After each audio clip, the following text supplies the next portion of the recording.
Good morning, students. Today, 1st of April, we will start the topic blood clotting. Chapter 1, blood clotting. Okay.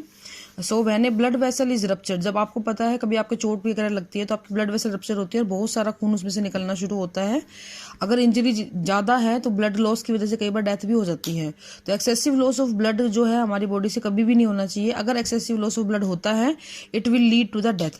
तो इसलिए ये ज़रूरी होता है कि हमारी बॉडी में कोई ऐसी डिफेंस मैकेनिज्म हो जो ब्लड को, एक्सेसिव लॉस को, जब भी कोई इंजरी होती है उसको रोक सके।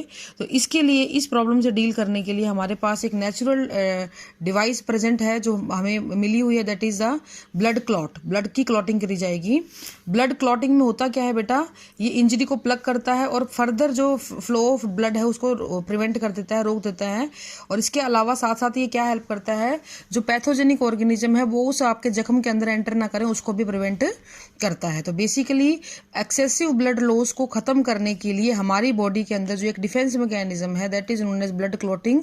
इस ब्लड क्लॉटिंग की वजह से फ्लो ऑफ ब्लड भी रुकेगा और पैथोजेनिक ऑर्गेनिज्म की एंट्री को भी रोका जाएगा। तो इसको अगर हम डिफाइन करें तो the process of blood clotting is a complex process which is mainly initiated and maintained by the platelets. और इस पूरे प्रोसेस में सबसे इंपॉर्टेंट क्या होते हैं बेटा, प्लेटलेट होती हैं जो सर्कुलेट अराउंड द बॉडी, जो बॉडी के चारों तरफ घूमती हैं, and with other blood component. आपको पढ़ाया है मैंने ब्लड के कॉम्पोनेंट में थ्रोम्बोसाइट या platelets. Now requirement of the blood clotting क्या क्या होती है, कैल्शियम आयन बहुत जरूरी है, विटामिन के बहुत जरूरी है, थ्रोम्बोप्लास्टिन तो प्रेजेंट होता ही है। इसके अलावा सबसे इंपॉर्टेंट होता है बेटा क्लॉटिंग फैक्टर। क्लॉटिंग फैक्टर जो होते हैं बहुत सारे होते हैं हमारे, थोड़ा सा मैं आपको, हमारे सिलेबस में भी इतना डिस्क्रिप्टिव में नहीं है ये, सो थोड़ा सा मैं आपको इसके बारे में एक बात बता देती हूँ कि अगर किसी इंसान के अंदर क्लॉटिंग फैक्टर नंबर 9 या क्रिसमस फैक्टर नहीं एब्सेंट है तो ही और she will suffer from haemophilia, एक डिजीज का नाम है। इस बीमारी के अंदर बेटा ब्लड की क्लॉटिंग नहीं होगी। फॉर एग्जांपल अगर चोट लग गई है तो ब्लड बहता ही रहेगा, चाहे वो चोट छोटी है चाहे वो चोट बड़ी है, लेकिन ब्लड की क्लॉटिंग नहीं होगी।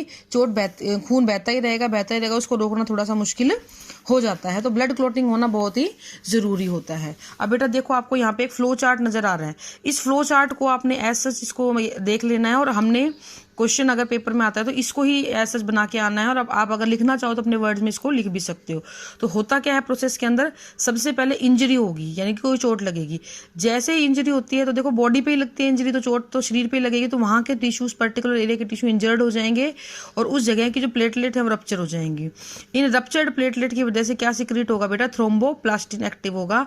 ये thromboplastin in the presence of calcium ion converts the prothrombin, ये भी ब्लड में प्रेजेंट होता है, इनएक्टिव फॉर्म से एक्टिव फॉर्म ऑफ थ्रोम्बिन में कन्वर्ट कर देगा। ये एक चेन रिएक्शन है।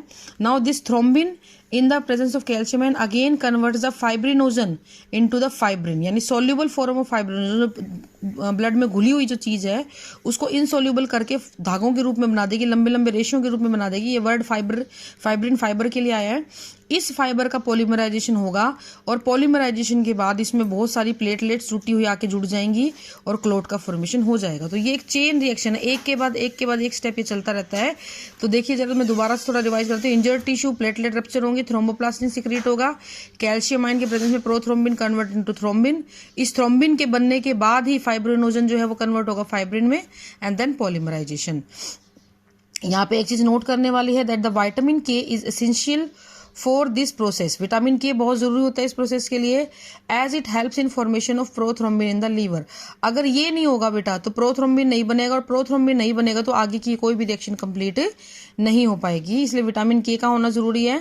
The polymerisation of fibrin will form a network. अभी जो फाइबर बने हैं एक जाली सी बना लेंगे डैमेज टिश्यू के ऊपर और वहां पे बहुत सारे ब्लड कार्पस्कल्स को फिक्स कर दिया जाएगा ताकि ब्लड की क्लॉटिंग हो सके। तो इस तरीके से बेटा हमारा ब्लड क्लॉटिंग का प्रोसेस कंप्लीट हो जाता है। ठीक है, ये इंपॉर्टेंट है, बहुत ही बोर्ड में भी पूछा जाता है, बहुत बार इस पे क्वेश्चन भी आते हैं।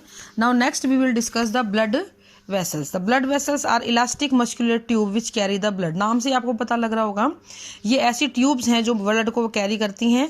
ये 3 तरीके की होती हैं, आर्टरी, वेन और कैपिलरी। कौन कौन सी होती है बेटा, आर्टरी, वेन और कैपिलरी।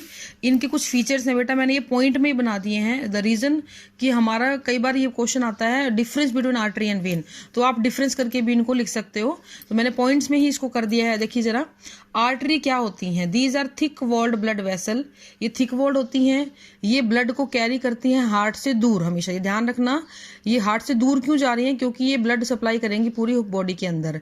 इनकी जो ल्यूमन होती है वो काफी नैरो होती है। फ्लो ऑफ ब्लड यहाँ पे बड़ा फास्ट और जर्की होता है। ये कैसे ब्लड को कैरी करती हैं? साफ ब्लड को, ऑक्सीजनेटेड मतलब जिसमें ऑक्सीजन मिली हुई है उस ब्लड को ये कैरी करती हैं। लेकिन एक एक्सेप्शन है, पल्मोनरी आर्टरी। पल्मोनरी आर्टरी अकेली ऐसी आर्टरी है which carry the impure blood.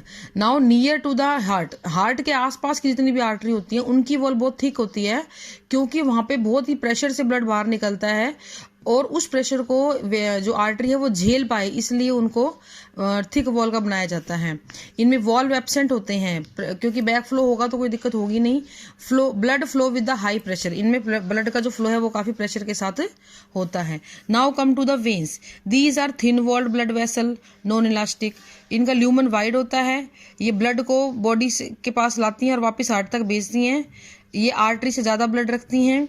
इनका प्रेशर वाकई कम होता है, इनमें फ्लो काफ़ी स्लो होता है और अमाउंट ऑफ फ्लो भी काफ़ी लेस रहेगा। इसके अलावा इनमें वॉल्व प्रेजेंट होते हैं। एक चीज़ और मैं यहाँ पे ऐड करूंगी, वॉल्व्स आर प्रेजेंट।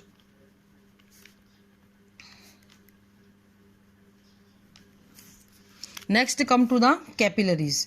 कैपिलरीज जहाँ पे आर्टरी और वेन आपस में मिलेंगी उस जगह को हम क्या बोलते हैं बेटा? कैपिलरीज बोलते हैं। These are thin walled and extremely narrow, बहुत ही महीन होती है, बहुत ही बारीक होती हैं।